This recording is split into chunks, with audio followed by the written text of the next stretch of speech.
Take a breath with me for a moment. No, really. Pause. Inhale. Exhale.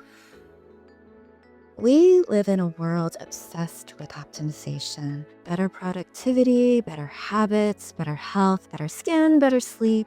Entire industries promise the next breakthrough that will help us feel calmer, clearer, and more alive. But what if the most powerful medicine that we have has been with us since the moment we were born? Our breath. We breathe about 20,000 times a day, yet most of us rarely think about it, let alone harness its potential for healing, transformation, and deeper awareness. Today's guest believes that conscious breathing may be one of the most powerful pathways we have to regulate our nervous systems, reconnect with our authentic selves, and access expanded states of awareness. Jessica Dibb is the founder, spiritual director, and principal teacher of the Inspiration Consciousness School. She is also the author of Breathwork and Psychotherapy, Clinical Applications for Healing and Transformation, a groundbreaking work exploring how breath can support physical, emotional, cognitive, and spiritual healing. Jessica's work synthesizes deep psychology, consciousness studies, somatic wisdom, and scientific understanding to cultivate what she calls embodying wholeness. She's also the founding co-director and ethics chair of the Global Professional Breathwork Alliance, helping establish standards for safe and multidimensional breathwork practices worldwide. Through her teaching, Jessica guides people toward authentic breathing practices that support emotional regulation, expanded awareness, and deeper connection, not just with ourselves, but with life itself. In this conversation, we explore how conscious breathing can transform the way we relate to our bodies, our emotions, our relationships, and even the world around us. So if you've ever felt overwhelmed, disconnected, or simply curious about how something as simple as breath could open the door to profound transformation, this episode is for you.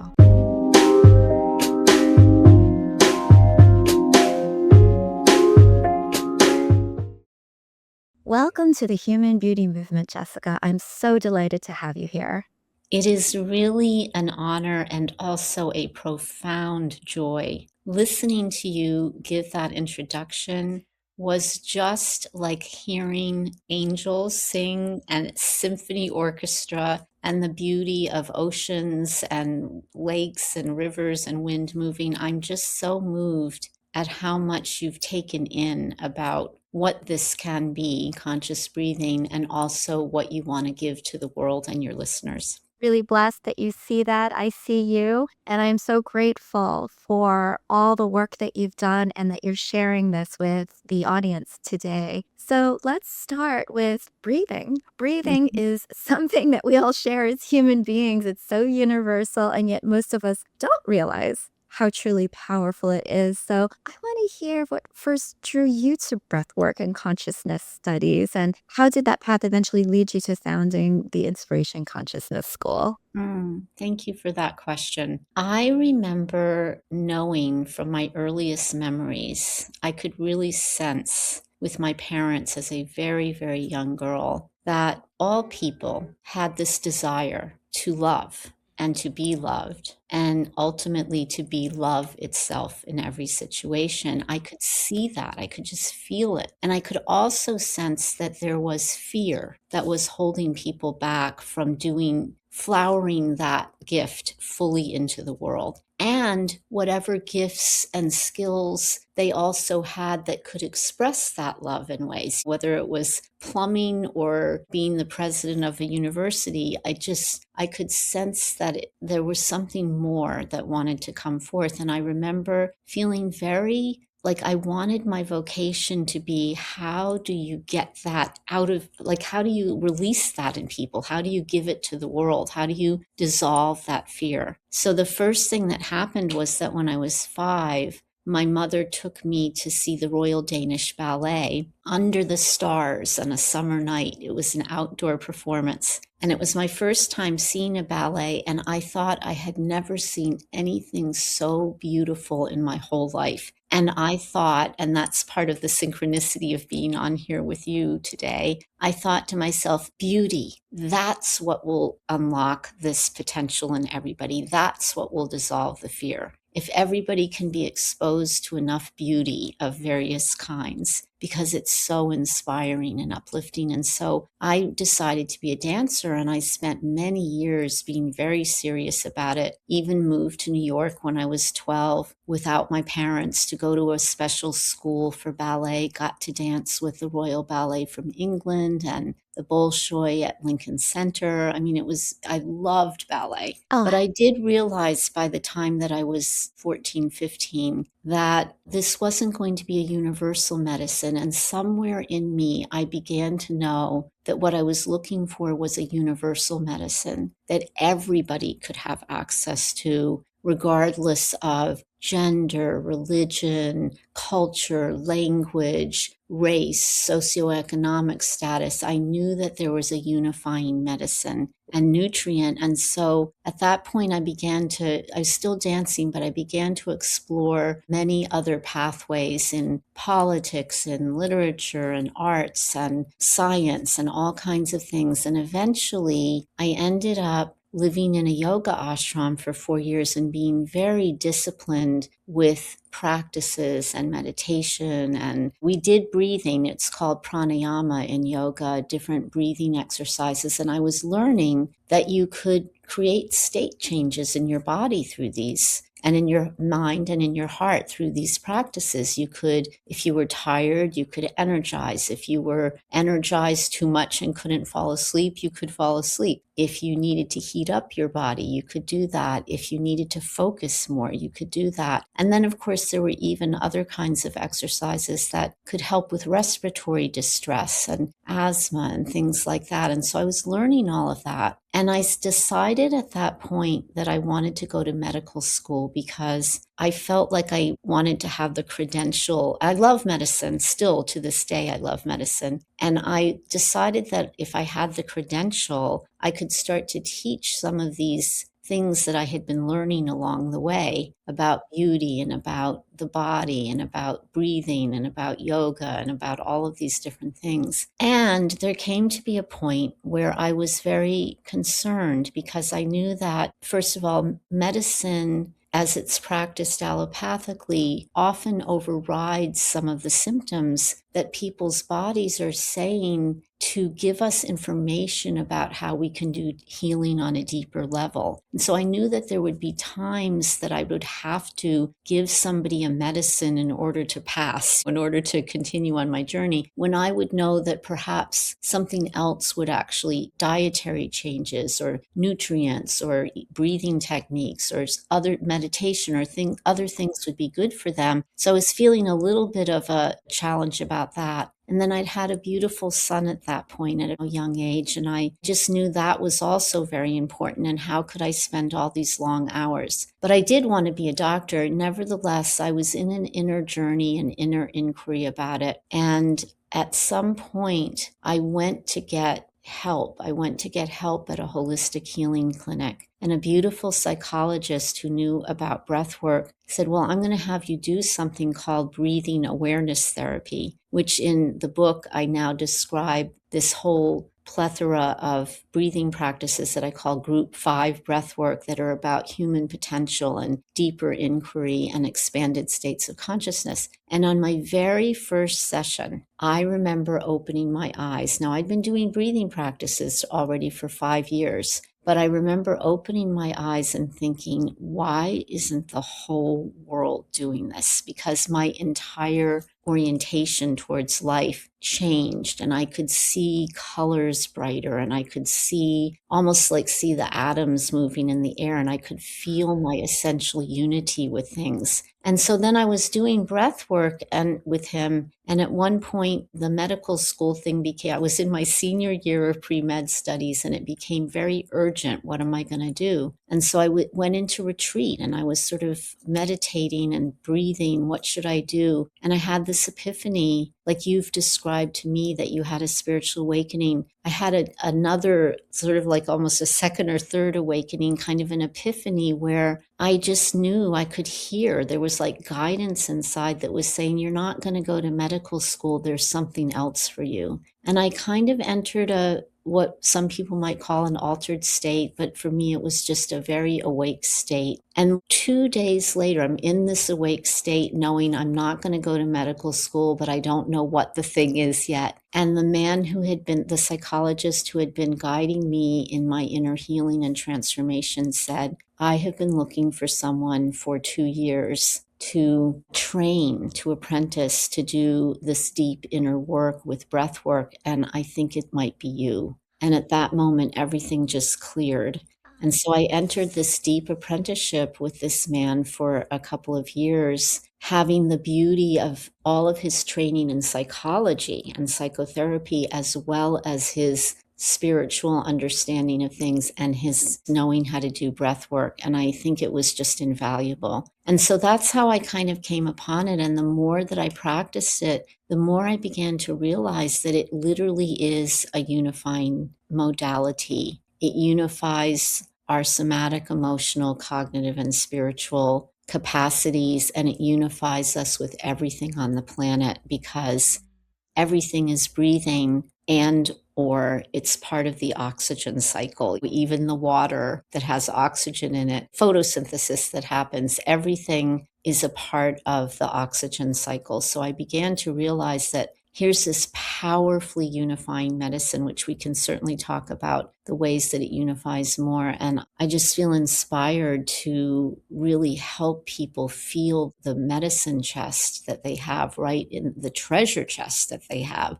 right in their own chest. And the fact that if they connect with the breathing of another person, all kinds of barriers and projections and misunderstandings can dissolve and something new can happen. Wow, that sounds incredible. I think you definitely were before your time. I'm sure that now that breathwork has become so much more popularized, it's probably like, I've known this for so much longer than a lot of people have. That I think that the kinds of breath work that comes into play very often, people hear about square breathing, box Mhm, breathing, mhm, and they're not necessarily, it might be great to help to calm their systems down and to help to regulate the nervous systems in a certain way. But getting to a state of transcendentalism about seeing atoms and colors brighter, I want that. Everybody wants that. And I'm sure that the audience is listening and thinking, how do I get there? What's the magic? What's the secret sauce? And of course, you've got a wonderful book that helps to explain this. But let's go a little bit further as far as breath being medicine. Tell mhm, us, how is breath medicine? How mhm, does it help us to heal? What is mhm, that it's so extraordinary and that mm, might help to preclude us from having to do a lot of other things that we might take orally or go to Western medicine for? mhm, Please yeah. tell us. So, first, like any responsible person, let me just say that I'm not in any way eschewing or denying that allopathic medicine has been a profound gift to this planet. And literally, like IV fluids can save lives. And if you're in a car accident, and you're bleeding out on the street, the beauty, the profound gift of surgery and things like that. I'm not in any way saying that we wouldn't want to use those or particular medicines. But I do think it's important for people to understand that if they can center their breathing as a way of looking at life, if everything that they do can be almost reconstellated, re envisioned from the perspective of their breathing, they will learn that, first of all, they have the capacity, we all have the capacity to be present with everything that happens with us. No matter the time, the place, the situation, the people, no matter the emotions that may be coming up in us, ranging from rage and jealousy and envy and fear to confusion to joy to love to ecstasy, that we have, and no matter what may be coming at us from relationship or people that we're around, no matter what we may read about or see in the world, we have the capacity through our breathing to be so present with all of that, with whatever it may invoke in us or cause us to feel. that we are able to stay in touch with some fundamental gifts that dwell within every human being, such as compassion, wisdom, ingenuity, creativity, and intelligence, which has nothing to do with IQ. I mean, it has something to do with IQ, but it's like a knowing what you need to know when you need to know it. Like you're the one that's showing up in that moment. And there's a way of being present that you just know what to do in that moment. And so the breathing, conscious breathing and breath work can help us move through all of the things that we have felt were overwhelming or dysregulating or unsettling, things about ourself, things from our past and our childhood, things about the world, really help us to feel our capacity to just be here no matter what, in a way that is regulated enough that we have access to our resources so we can contribute to the moment. And we have many examples of human beings that have been able to do that kind of thing. And we often think of them as luminaries or on a higher level than we are. And they are, they're beautiful, amazing, inspiring luminaries. And I would say to everyone listening that you have that same capacity. We all have that capacity. And whatever it is that we do in life, whether it's baking bread or fixing plumbing or taking care of children or cleaning places so that they're beautiful and healthy, or creating computer programs or being the leader in a company, all of these things are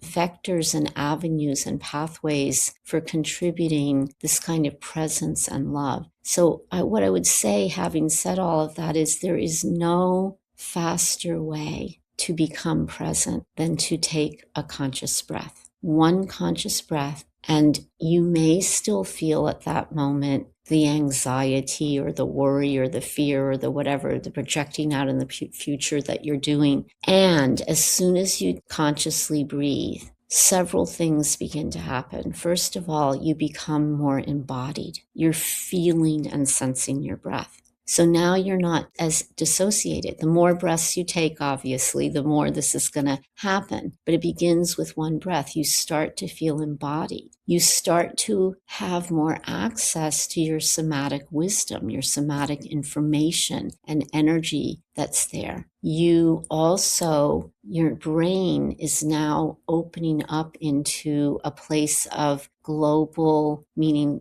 the whole brain, neural coherence, because usually we're only breathing from the automatic breathing is coming just from the brain stem. But as soon as you're breathing consciously with awareness, you've invoked the neocortex, and you're also breathing consciously because you're having some kind of appreciation for why you should be breathing consciously or what might happen because you're breathing consciously. So that brings in the emotions, and the limbic brain is now more animated, activated. So now you've got these different parts of the brain all working, all activated, and all working together on the same thing, breathing. And we know from neuroscience that neurons that fire together wire together. So they start to give information to each other. And now you are activating what I like to call the social, emotional, cognitive continuum. You have information coming in from all of these different sources, and they are conjoining. They're coming in together. So you have greater intuition at that point. You have greater wisdom at that point. So that's a powerful medicine for physical ailments where you could be sensing into the body what is happening in my body. It creates greater interoception so that you have more actual felt sense of what's happening, even like with your heart rate and other processes that might be going on in the body. You have greater access to your emotions. You're not rejecting anything at this point. You're actually welcoming in with each breath. What is the information that is coming to me? So we also know that when we breathe more deeply, when we relax on the exhale, when we inhale more deeply, we're starting to have regulation with our autonomic nervous system. So many of us spend so much time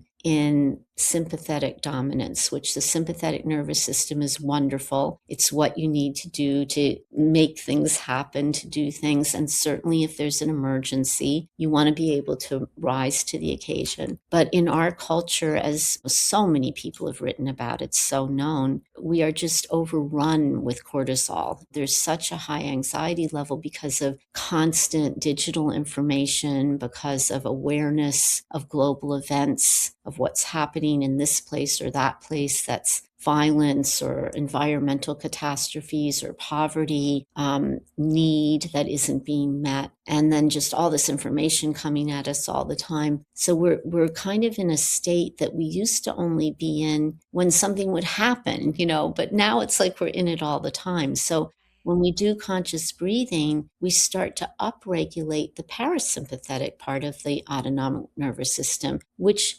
allows us, invites us to rest, to relax, to flow with the situation. And so conscious breathing brings tremendous balance to the sympathetic and parasympathetic system. And so then you become regulated in a way that, by the way, ultimately, I think a lot of people feel like, oh, I need to do, and then relax, Mhm. relax, relax, and then Mm. go for it, and then have a break. But Yeah. with breath work, the promise is actually that you would enter a state of flow. We know that flow, as it's usually described, when people are in extreme sports, for instance, and they're in the flow and they're getting inner guidance, they always describe then at the end a period of letting go of that flow and relaxing. Guess what? There's so many practices people can do, working in the stock market, doing an extreme sport, art, and then all of your Tai Chi, Sufi whirling, yoga, all of these things. Every one of them has to come to an end. Guess what doesn't have to come to an end ever? Breathing. So the implications of that are so profound. Sometimes when I speak it, I feel like people sort of look dazed because they're just so habituated to this idea that we have peaks and ebbs, flow, and we do. That's okay. There's nothing wrong with that. But the idea that there would actually be something that would create a constant state of flow through every moment of your life is almost like so mind-blowing that they can't actually take it in. But that's actually the promise of breathwork, is that you do a breathwork session, especially some of these deeper human potential breathworks that can take you into these expanded states of consciousness, or just breathing practices. I describe 5 different groups and what of kinds of breathing practices and what they are most useful for. And then you can keep on being aware of your breath. As you get up off the mat, as you go to wash the dishes, you can be aware of your breathing and you can keep invoking and inviting these experiences that you've had through breath work. So for me, that is also one of the most powerful medicinal parts of it, is that you would have access to greater wisdom in yourself, a more unified somatic, emotional, cognitive wisdom with whatever is happening. There was a time long ago, I remember I used to suffer panic attacks. Mm, And there was one time in particular where I was able to really regulate myself down from it because I said, remember your breath. mm, Remember the breathing. And it was able to just completely dissipate those feelings of stress, anxiety, worry. mm. Let's talk a little bit further about how that mechanism works. I know you go into detail in your beautiful book, but for those that are on this extreme go, go, go because they feel that they need to keep up, they've got so many responsibilities in life, they've got, just a million things on their mind, and they're perseverating about the news and a lot of the crises that are happening and are absorbing that into their emotional state and feeling a bit paralyzed. What does that state do to our subconscious or unconscious breathing? And then coming into awareness of it, how does that help us from a parasympathetic perspective? Yes. So, when we are overwhelmed like that, stricken with fear because we hear about certain things, panic, as you're talking about, anxiety is probably the thing that most people talk about. nowadays, it absolutely affects our breathing. I mean, our heart rate variability tends to get really dysregulated. Our breathing rate tends to go up. It gets higher than it normal. We breathe more shallowly. Our diaphragm, which is a muscle, it's not like a bone, it's a muscle. So it needs to be able to move up and down like a kind of a pump. It gets more constricted because we're constricted. And so it can't move. It literally can't move as much as it could. And so all of those things begin to happen. And that sometimes what will occur, even if we're breathing shallowly enough, we might start to feel unconsciously oxygen deprivation. We might Mhm. start to feel like we're not getting enough breath, but we might not even be aware that we're feeling that way. And then the body tries to compensate by trying to breathe deeper, but because we're so constricted, all we can do is breathe faster. And sometimes what that will even lead to is that we're now breathing so quickly that we're breathing out too much carbon dioxide with each breath. And that can create hyperventilation, which is something that people understand, that you're breathing so fast, blowing off this carbon dioxide, your pH begins to change. The balance of oxygen and carbon dioxide begins to change. You can actually start to feel sweaty.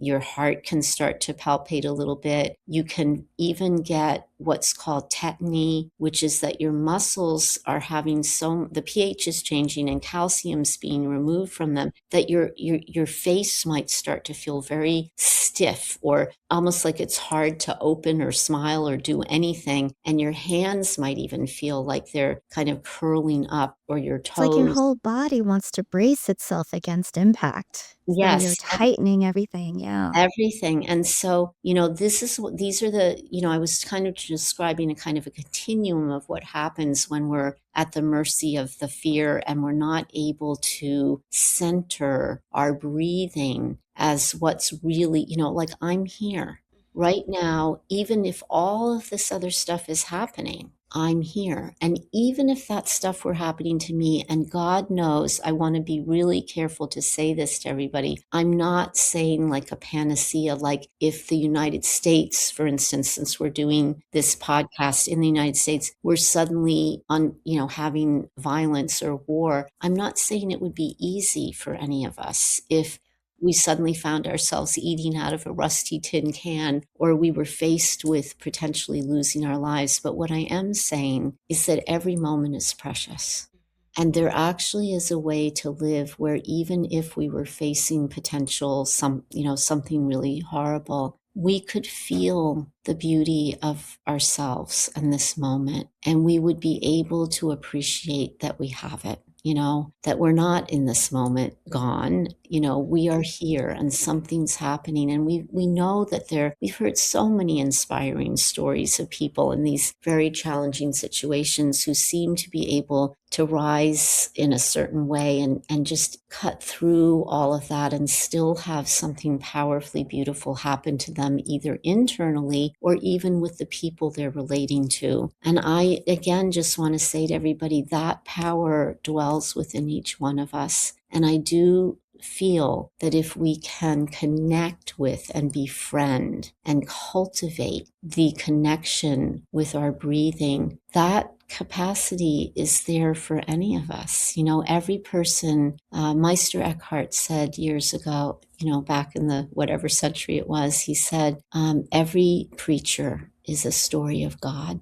And I hold that, whether you believe in the divine or not. I think the sentiment is really true, that every human being is unique and is precious and has something valuable that could be given to this world if the pathways within them, the chemical pathways, the muscular pathways, the emotional pathways, the cognitive pathways could be supported in a way that they knew and they could be free. And I think that conscious breathing is an incredible medicine for unwinding all of the knots and the things that, have traumatized us, the unmet needs that we've had. the potentials that haven't been nourished and nurtured. It's powerful medicine for all of that unwinding, and then ultimately for nurturing and nourishing our greatest potential to come into the world. You said something that I want to just reiterate because I find it so beautiful, and that is the value in every creature, the value in every human being, the true fact that listeners, you are worth it. You really are here because you have a place, you deserve it, you belong here, you have a right to take another breath. You have the right to exist. You have the right to take your breath and harness it and continue moving towards your own health, your own freedom, your own inner power. And that is a value that we believe very strongly, is that everybody matters. You matter so much. And that's why we want to share this message with you, that breathing is something that we can all possess and harness and know a little bit more about, and that can help you to stand a little stronger as you are withstanding all of the faces of the day. Because we know we are in tough, turbulent times, and certainly we recognize that. We're not running away from it or anything. It's just, how can we better manage the day-to-day that we all face and do it as most spectacularly as we can. And something that is so fundamental is the awareness that we can use our breath in order to be able to shape some of that to come. Everything that you just said, Jennifer, was so beautiful. And it reminds me of a quote that I put in the book by John Kabat-Zinn, who I'm sure many of your readers know, because he is kind of the founder of mindfulness in a way in this country, a professor at Harvard. He said, as long as you are breathing, there is more right about you than wrong. And I think it was just such a beautiful quote, and I That is really do beautiful. feel that way and echo everything you just said. Well, Jessica, you spoke about conscious breathing, which I think now everybody understands. We have the unconscious, the automatic that we do, and then bringing awareness to the conscious can help us to have control, have power over matter potentially. You also talk about authentic breathing, and I want to just dive into that a little bit and see if that is something different or what you exactly mean by authentic breathing. Yeah. So, that's really powerful. And thank you for reading the book. You clearly really read the book, because authentic breathing comes in part 3. And it is a kind of an evolution. So I think that authentic breathing, which I sometimes say that the deepest kind of breath work that could get us to authentic breathing, is what I'm starting to call conscious responsive breathing. And so when we first set out on the journey of breath work, many of us, like you mentioned, box breathing, for instance, or there are all these different techniques. I think a lot of people do breath work for stress reduction, for regulation, performance, and all of which is wonderful. I mean, any kind of breathing, deeper breathing, more conscious breathing is wonderful. And I talk about all those methods and practices in the book. But as you so astutely said at the beginning in your introduction, Jennifer, there's a kind of deeper flowering of the individual, a really awakening all of their potentials and having a life of deep meaning.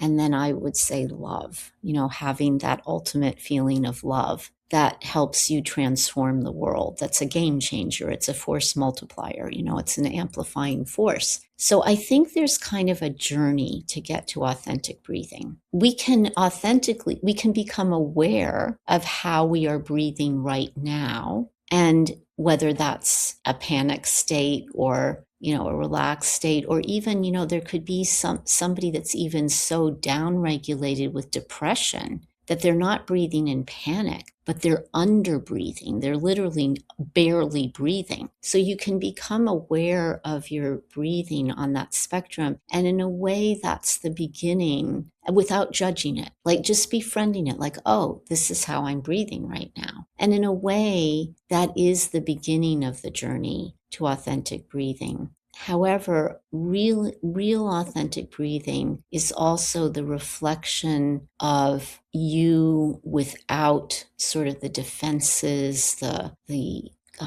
what would we call it, compensations that you've created, the masks that you've produced, the way that you promote yourself in a certain way. It's really being able to just be with yourself as you are and let the breathing reflect and support your potential from that moment. And so I think that there's a kind of journey that needs to happen. And part of it is that you develop an appreciation for your breathing, you befriend it. Secondly, is that you do practice some of these different practices that can help with regulation, can help with mindfulness, can help with therapeutic interventions about particular, like respiratory challenges, diabetes, ADHD, lack of focus, to developing some of these kind of breathing techniques. This would be the group 4 now. I'm kind of taking us through the groups. The group 4 would be about developing human capacities such as compassion, strength, focus, mercy,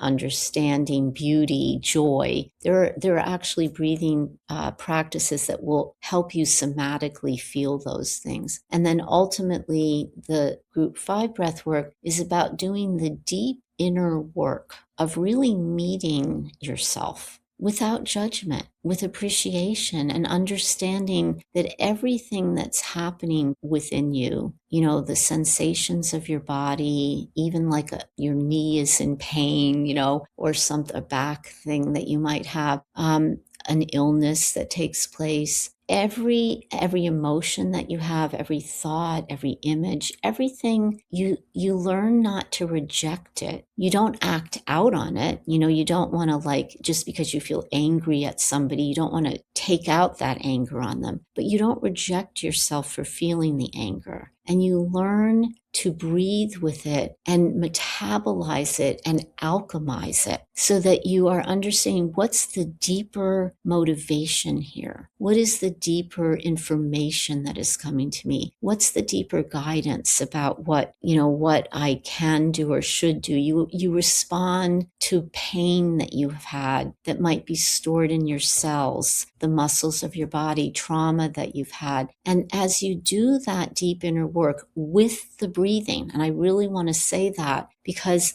it's a game changer. I mean, I've had people that have done therapy, done depth psychology. It's not uncommon for somebody to come out of a group 5 breathwork session and say, that feels like I just did 3 or 6 months of therapy in one session. Because when you're doing the breathing with it, you're getting the somatic shift, not just the cognitive or, orientation shift. You're literally experiencing what you're realizing. Okay. And so anyway, if you do enough inner work with the breath work, with it, you finally can get to a state where you are authentically breathing. You're not asking your breath to breathe in a certain pattern. You don't even, you've done enough breath work now of all of that kind of stuff that you've broken up some of the physiological constrictions and you understand how breath can create state changes and even trait changes over time. You've done so much of that. You're kind of like a master. Like I like to think of, I love the cellist Yo-Yo Ma because I used to watch him play and I thought, I'm literally watching, he looks like he's turning the cello into melting butter. Like who can do that,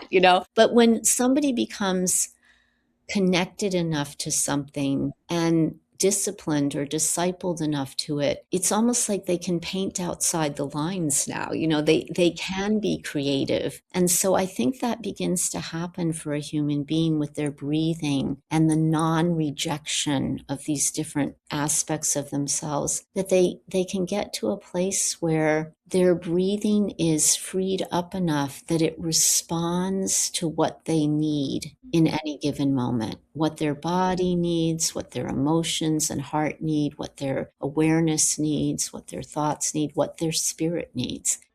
And that's what I mean by authentic breathing. Yeah. Wow, it almost seems like you're practicing from levels 1 through 4, and you're getting so good at it that you master it, and then you embody it, and that's when you arrive at breathwork as flow state, or a Mhm. 24/7 kind of a flow state where your breathing just responds and knows in almost intelligently or innately what it Yes. needs to do. Perfectly Interesting. said. You know, Oh. I remember after those initial breathwork sessions, the one where I said, "Why isn't the whole world doing this?" And then some other really significant sessions that I had where, with this psychologist where, like, I had had chronic tonsillitis since I was 5, and it would happen twice a year, almost like clockwork. I would have fevers of 104. I would be sick for a week or 2. I got these huge penicillin shots with, like, needles that were so long. But luckily, my doctor didn't believe in taking out tonsils, so he didn't. And so now here I am, like, 16 years, 17 years later after the age of 5, and I'm just so used to getting the tonsillitis every year. And I'm in a breathwork session, and my throat starts to become really sore. And I think to myself while I'm breathing, "Oh, well, maybe I'm getting my tonsillitis that I always get." Okay, but I'm breathing, I'm doing the breathwork session, and I become aware through facilitation. The facilitator is very important, by the way. We can talk about that if you want. I become aware through facilitation that I'm connecting to my 5-year-old self. And my 5-year-old self is wanting to say to my parents, "Please stop arguing. Please stop arguing. It's really painful." But I don't feel that I can because they're caught up in whatever they're doing. And so I suddenly, I'm facilitated to speak, to breathe, to say to my parents with a lot of deep breaths, "Please stop. Please, this is hurting me. And I want your so much love. And I want, all of those things." And then the sore throat clears and I'm breathing. And I think, well, that's interesting. Maybe it wasn't that I was getting my tonsillitis. I might get that, in a month or two. Maybe it's just that I was clearing this. A year later, Jennifer, I realized that I had not had tonsillitis. I usually get it twice a year. And I've never had it since then, and it's been decades. So, I was having experiences like this. Interesting. And I remember just kind of at that point entering a state where I would say that for the next 5 years, I was so aware of my breath that my practice was whenever my breath would start to catch, whenever it would get shallower, whenever it would get, very high rate or something, I would say to myself, "What's going on? I'm getting some kind of message. My breath is reflecting that some part of me is in needing something, or it's in touch with a past memory, or it's, whatever." And I would either right in that moment take the time to just kind of feel into what that was until my breath was more full again, or I would just flag it, like, okay, because maybe I was doing something. And then I would at night take a few minutes to try to sort that and unwind it. And it was just incredible to spend 5 years using my breath as my therapist. Like, it was literally showing me, oh, there's this thing and it wants to be attended to. And so I think that we can all do that, and we can get to that authentic breathing. And in a way, it is like you have to master sort of these first 4 levels of breath work. But I also want to shy away from the word master for people to feel like breath work is hard, because it's not,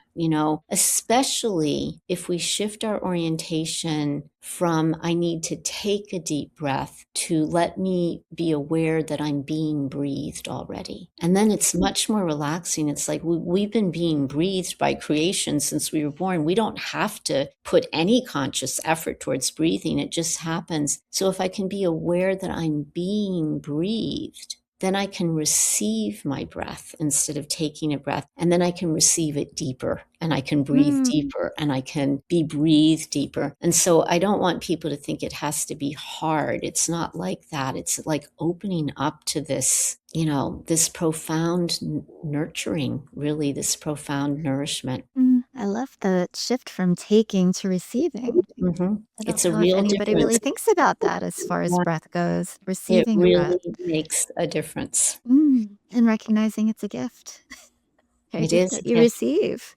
Yeah, it's the Big Bang Ah, moving out into existence and happening right now with this next breath that we have, you know? yes, yes. Now, I'm sure that my audience has, in some shape or form, been involved in some form of breath work or some way that they've been made aware of their breathing, whether they've been exercising or whether they Mhm. feel that constriction with stress. What would you say would be a good way to start? Just moving beyond that to even further deepen their consciousness of their Mhm. breathing to help them to get through the day in just a very simple sense. As you were saying, it's a very simple thing that we can all Yes. incorporate. It's something that we can do daily and all the time. Yeah. So, first of all, I would say, can everybody become aware of the quality of their orientation towards their breathing? Can you start to befriend your breath? Can you, and really that's like actually an emotional thing. You know, like people do gratitude journals at the end of each day, 3 things that I'm grateful for. Can you wake up in the morning and just be grateful? Even,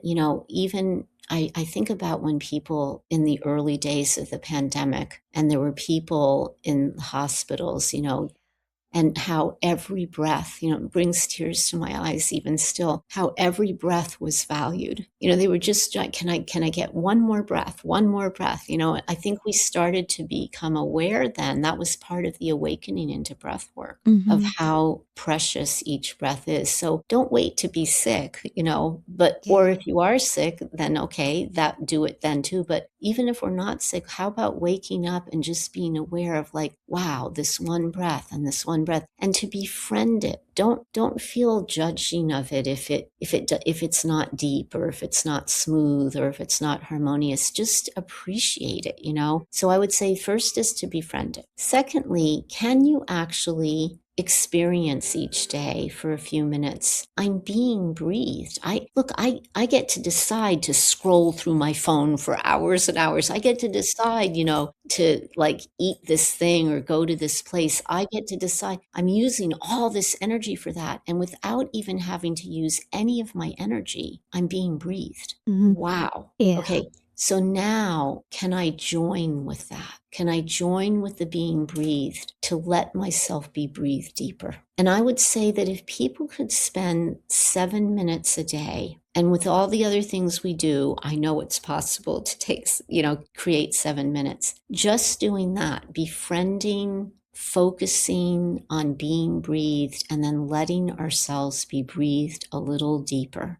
Even if you only did that for 7 minutes a day, by the end of a week, you would feel a real qualitative shift in your life. Really, you would. Now, if you want to add to that, then you start to do things like take your fingers and curl them underneath the bottom rib and feel where there might be tension, where your diaphragm may not have as much flexibility. It may be adhering a little bit the rib, just press in ever so slightly, not painfully, and just give your body more room. Give your diaphragm more room to breathe. Put your hands on your rib cage while you're doing the receiving breathing and just feel, is my rib cage expanding in all directions, 360 degrees? Is there a place where it's tense? It's not moving at all. It's constricted. When I was first doing pranayama, Jennifer, I had a place in my rib cage that just wouldn't move when I breathed. It took me 2 years. And if you're friendly to your breathing and not judging it, it's okay that it takes 2 years. You don't want to like override the natural intelligence. And then you can be aware, does my chest actually lift a little bit at the end of each inhale? Is there room there for my heart, to feel what it feels, to love what it loves? So this is actually very simple, what I'm telling you, and it's a game changer. I mean, if you would do this for 7 minutes, your whole orientation towards yourself, towards others, and towards life will change. And then you can kind of be aware of that as you're going through your day. Like, wait a minute, I'm being breathed. Wait a minute, my breath is my friend, and you can just sit in the middle of a office meeting, a board meeting. You can be bored. You can frustrated. And it's like, wow, I've got this medicine right here. The other thing that I would say is if you want to go beyond that, two kinds of breathing that I would do is one is the body loves regulation. So if you can as a part of that 7-minute practice, start to feel what would be a count. So you're not doing somebody else's count, all of which are beautiful. There's 4, 7, 8 breathing. There's coherent breathing that's 6 breaths per minute, all very effective and have done miraculous things for people on this planet. There's box breathing. There's also people like to do breathe in and then breathe out twice as long, and all of those are effective. But what I like to talk about is what is called from the East Matrika pranayama. Matrika means mother of mothers. And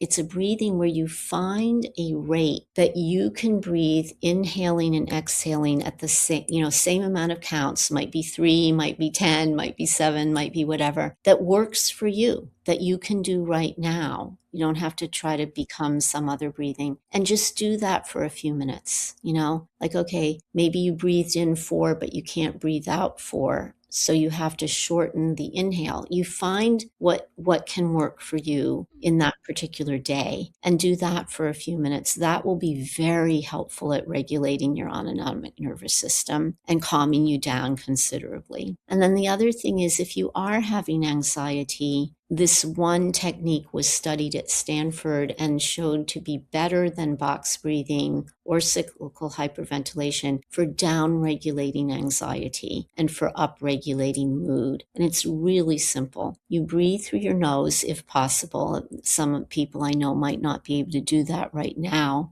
But if you can breathe through your nose, you breathe in, and then before you breathe out, you take in another little sip of air through the nose. So you kind of extend the inhale and you have it be in 2 segments. So you breathe a little deeper than normal and then take in another little sip, and then you sigh it out through your mouth. Just long, slow sigh. And they found that 5 minutes of that breathing would downregulate anxiety more effectively than the other breathing techniques they studied and upregulate mood. And they found that 28 days of that created a trait change, that overall your anxiety levels dropped and mood up leveled. So that's another thing that I would add on. So the daily practice would be befriending, receiving, being breathed, and then being aware of the rib cage, the diaphragm, the chest. And then if you want to add that Matrika pranayama, which I go into some detail in chapter 7, I think, of the book, of how to do that correctly. So that would be your 7-minute a day practice. And then you could add this anxiety reducing thing whenever you feel anxious. Yeah. Oh my gosh. Thank you so much for that valuable advice. I think that I'm going to start incorporating that today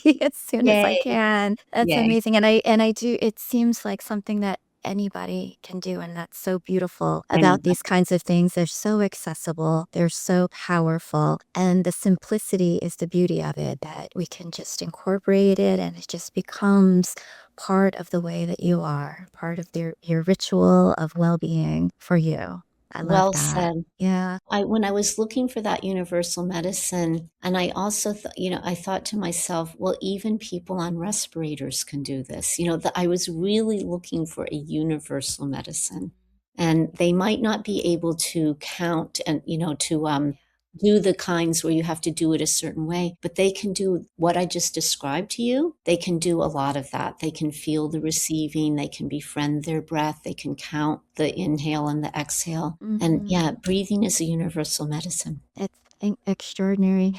I have come to become so grateful for every breath. My son has been living on a ventilator 24/7 with extra oxygen for many, many years. And there's not a day where I wake up and I don't think, thank you for this next breath. Thank you so much for this breath. And I hear his machines and I feel love. I feel so much gratitude, to your point about medicine and things that can help us take yet another breath and be here and be present. And I know that when he's out and about, when I'm, with him in his wheelchair and he's got his ventilator there with the oxygen tank, people look at him, and I know that they also too are stricken with that compassion and that empathy and that gratitude. Sometimes sympathy, yes, but there's also this appreciation. Yeah, I should be grateful for this breath as well. And I think that that's the magic of it, is that this is something that is so special. Not everybody can do it on their own. And so that's why I think I appreciate it so much more, that, the breath work and the ability to control and regulate your own breath for your own well-being is just, it really truly is a gift. And so it's one that I certainly don't take for granted. It's one that I'm hoping that my listeners,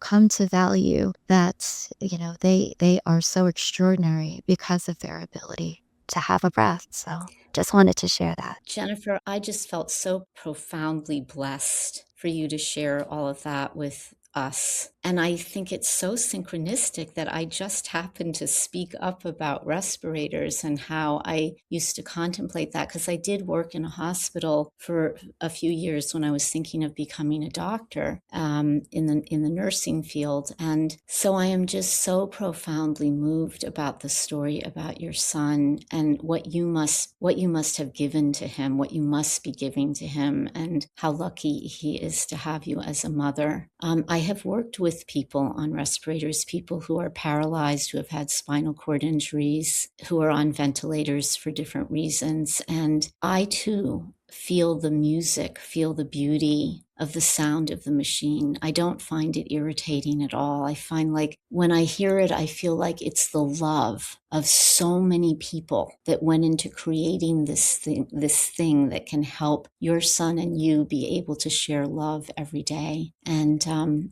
I just really wanted to honor you for being in that experience and understanding the preciousness of each breath. Thank you so much for mentioning that. And yeah, I hope that it just brings a little bit more awareness too for, those who maybe have, more physical limitations and such. I try to be an advocate for accessibility and for those that, might be marginalized or disadvantaged in any way. But knowing the value and believing in the value of every human life, of every life, of us being connected and interconnected as we are with nature and the world. So yeah, that is, something that it's a value I hold so deeply, and that I hope that is something that I can share with my audience at all times.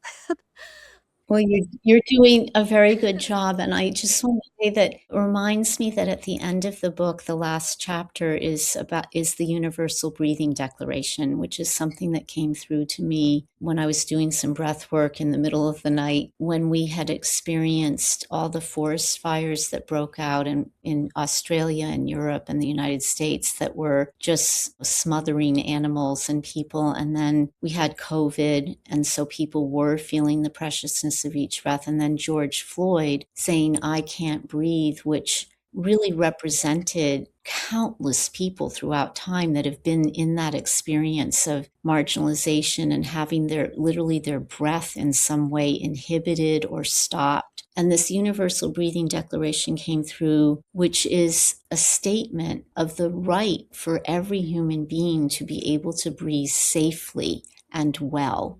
And it's something that people can sign on to, where we say that we understand that we want to live our lives with awareness of the preciousness of each breath. And we want to live our lives in a way that supports creating a world in which all people can breathe safely and well, including people with respiratory challenges. That's in the declaration. And I just am so happy to tell everybody that the website with that declaration on it that you can sign on to, any of you, we just make a little promise that we will at least spend a few minutes each day valuing our breath and breathing consciously to support that, is going to be launched on March 22nd. And we're having a little 1-hour event here at our Inspiration Consciousness School to launch that. And so if any of you would like to, if Yes. you're hearing this before March 22nd, I will give you a link, Jennifer, that you can share Thank with you. people so that they could sign up to be at that event online, and be amongst the first to sign on. But even if not, after March 22nd, you'll be able to look up the Universal Breathing Declaration, and be able to sign your name on it. And we hope to grow it into millions and billions of people. Yes, I can't wait to sign up and do my part to help get more petitioners into universally agreeing that we all have the right to safe Thank you. breaths. That's beautiful. Yes. Can't wait to share that out. My goodness, Jessica, this has been such an amazing conversation. As we close, I always ask my guest 3 questions, which are a reminder of what connects us all, our beauty, our humanity, and the truths that we live by. So my first question to you, Jessica, is what makes you beautiful? Mm. What makes me beautiful? Well, creation made me beautiful, as it makes everyone beautiful. So I want to say that first. And part of what is created in me is that I really do see the love in everyone, and I really do want to be love for everyone. So I work to cultivate that every day. Thank you so much. My second question is what does it mean to be human? To be human means to understand that we are having an extraordinary experience. I think many people do think that this planet and this being human is somehow less than what our soul or spirit is. I don't feel that way at all. I feel like this is the child of creation, this being human. This is creativity itself happening, and we're getting to experience emergence all the time if we can be present for it. So I think to be human is to realize that we're in an extraordinary experiment and experience that is highly unique for each of us. No one else is going to have our experience. We are a part of the garden that only we can tend to. And so I think that to understand that, and to understand that with that there are inherent strengths and powers, and there's vulnerabilities, and to be compassionate towards the vulnerabilities, to be grateful for the strengths and power. I think all of that is about being human, to know that there will be tremendous joy and gain, and there is loss, and that all of it is a part of the story, the unique story that ultimately is about love. Gorgeous answer. And my last question is what is one truth that you live by?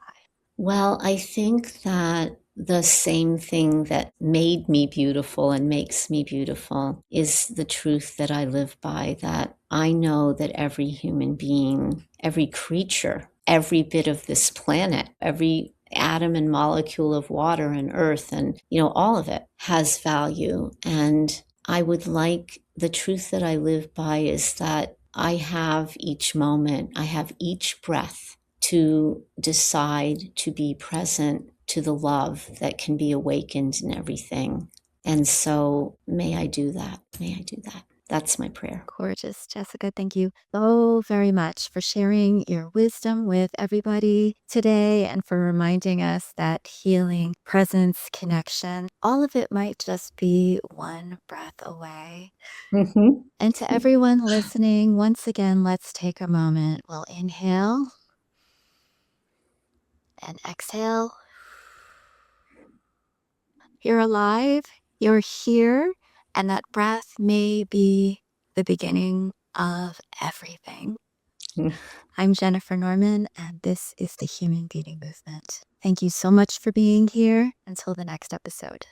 Thank you for listening to the Human Beauty Movement podcast. Be sure to follow, rate, and review us wherever you stream podcasts. The Human Beauty Movement is a community-based platform that cultivates the beauty of humankind. Check out our workshops, find us on social media, and share our inspiration with all the beautiful humans in your life.